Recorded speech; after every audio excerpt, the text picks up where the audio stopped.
Hello friend, अस्सलाम वालेकुम। My name Adil. दोस्तों, इस वीडियो में ये बताने वाला हूँ कि आप अपना मोबाइल रीसेट कैसे करें। इस वीडियो में आपको अपने मोबाइल में आपको रीसेट करने का तरीका बताऊँगा। आपको करना ये है, अपने मोबाइल की सेटिंग में चले जाना है। मैं आपको अपने मोबाइल में समझा देता हूँ। ये मेरा मोबाइल है, इसमें मैं आपको बताऊँगा कि इसे रीसेट कैसे लगाना है। हमें इस मोबाइल की सेटिंग में चले जाना है। आप कोई भी मोबाइल है, उस मोबाइल की आपको सेटिंग में चले जाना है।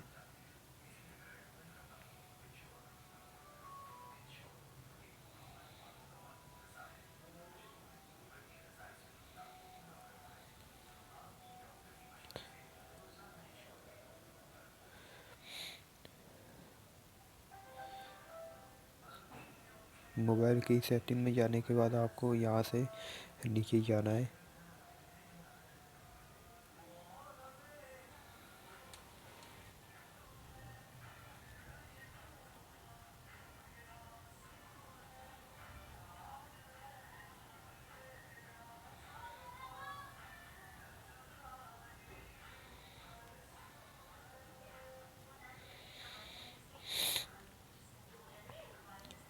यह आपको नज़र आ रहा होगा, यहाँ जाना है।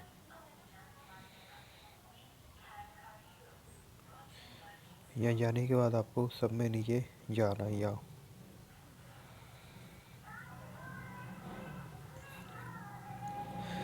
जाने के बाद आपको सब में नीचे नज़र आ रहा होगा रीसेट फ़ोन। आप जैसे ही यहाँ दबाएंगे, आपका मोबाइल रीसेट होना शुरू हो जाएगा। और मैं आपको यही बताने वाला था कि आप अपना मोबाइल यहाँ से रीसेट करें। मैं इसे रीसेट नहीं करूँगा क्योंकि मेरा इसमें सामान है।